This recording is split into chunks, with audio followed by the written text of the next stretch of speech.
नमस्कार, आप देख रहे हैं पंजाब केसरी। मैं हूं आपके साथ प्राची। संसद की सुरक्षा में चूक को लेकर पक्ष विपक्ष में जारी जुबानी जंग के बीच सोमवार को 78 सांसदों को सदन से पूरे शीतकालीन सत्र के लिए निलंबित कर दिया गया। इनमें राज्यसभा के 45 और लोकसभा के 33 सांसद शामिल हैं।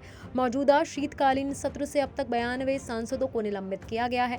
इससे पहले गुरुवार को लोकसभा के 13 और राज्यसभा के 1 सांसद को निलंबित किया गया था। इसी मौके पर कांग्रेसी नेता दिग्विजय सिंह ने अपना गुस्सा जाहिर किया। उन्होंने क्या कुछ कहा, आइए आपको सुनाते हैं। एक बात समझ लीजिए, जिस संस्था के एक प्रतिनिधि के रूप में, प्रचारक के रूप में नरेंद्र मोदी जी प्रधानमंत्री बने हैं, उसे लोकतंत्र में विश्वास नहीं है। जब लोकतंत्र उनके संगठन में नहीं है तो फिर यहां कैसे उनको मंजूर होगा? ये सुनियोजित ढंग से संसदीय प्रणाली को समाप्त करने के लिए एक षड्यंत्र है और पार्लियामेंट्री डेमोक्रेसी न रहे उसको बदनाम करने के लिए है। एक दूसरा, यदि आप पैरेलल देखें तो हिटलर ने भी यही रास्ता अपनाया था। वो संसद में चुनकर आया था, सरकार बनाई थी कोalition की, और धीरे धीरे उन्होंने संसद को बदनाम करने के लिए, संसद जल गई उस समय, किसने जलाई वो नहीं मालूम। अब इस संसद को इररेलेवेंट बनाने के लिए ये सारी प्रक्रिया है कि संसद को डिस्कशन में क्या होता है। मैं तो ये कहता हूं कि यही स्मोक गैस, यदि कोई जहरीला गैस हो जाता, एक ये मैंने थोड़ा रिसर्च किया है,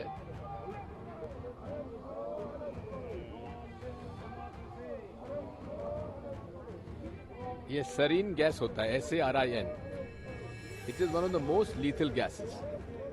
अगर स्मोक गैस की बजाय सरीन गैस उन्होंने छोड़ दिया होता और कोई फिदायीन होता, खुद में मर जाए कोई दिक्कत नहीं, तो जितने सदन में उपस्थित लोग थे 5 मिनट के अंदर सब चले जाते। तो ये कहते थे हमेशा कि ये नई संसद जो है बिल्कुल इतनी अच्छे ढंग से बनाई गई कि कोई अंदर परिंदा पर नहीं मार सकता। अब ये तो देखिए कि ऊपर से कूद पड़े। दूसरी बात यह है कि वहां की सिक्योरिटी क्या कर रही थी, उनको साथ में कूदना चाहिए था। पूर्व की ये घटना है, जब यहाँ पार्लियामेंट्री सिक्योरिटी के जो लोग थे, एक जब पिछली बार हुआ था उस समय वो साथ में कूदे साथ में और उसको पकड़ लिया था। लेकिन आज पार्लियामेंट्री सिक्योरिटी फोर्स जो उसको अलग हटा दिया गया है और CRPF की पैरामिलिट्री फोर्स यहाँ पे लगा दी गई है। वो क्यों नहीं कूदा? उसको बर्खास्त करना चाहिए।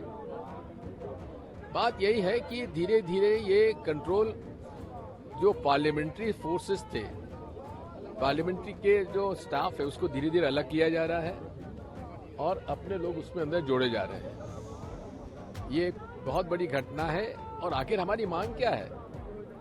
पूरे देश की जो आंतरिक सुरक्षा की जवाबदारी होम मिनिस्टर की होती है। अब यहाँ पे दिल्ली पुलिस उनके अंडर है, CRPF उनके अंतर्गत है। हाँ, पार्लियामेंट की सिक्योरिटी जो है वो स्पीकर साहब के पास है, वो आखिर में है। लेकिन यहां तक वो पहुंच तो गए ना, वो कैसे पहुंचे? अब बात ये आती है कि पास किसने दिए? बीजेपी के MP ने दिए। अब ये भी जांच का विषय है, क्या ये उस षड्यंत्र का अंग है कि कैसे संसदीय लोकतंत्र समाप्त किया जाए? ये भी एक चर्चा का विषय है। बात यही है कि ANI पता नहीं कितना दिखाएगा नहीं दिखाएगा मुझे, लेकिन मैं इतना जरूर कहूंगा कि इसमें जांच होना चाहिए कि ये संसदीय लोकतंत्र प्रणाली को समाप्त करने का ये षड्यंत्र तो नहीं है। ये सारी बातें चर्चा आनी चाहिए। इसलिए हम मांग करते हैं कि अमित शाह जी, अरे प्रधानमंत्री जी ना आए, अमित शाह जी तो आए। इन्हें प्रेस में जाके अपने बयान देने की जरूरत है, समय है। हमें सदन में जब जरूरत नहीं है, आखिर हम उसकी जवाबदार नहीं है क्या? तो ये तो एक व्यक्ति को बचाने के लिए और अपना षड्यंत्र बचाने के लिए वे 92 लोगों को सस्पेंड कर चुके हैं। आज हम सब और होंगे सस्पेंड।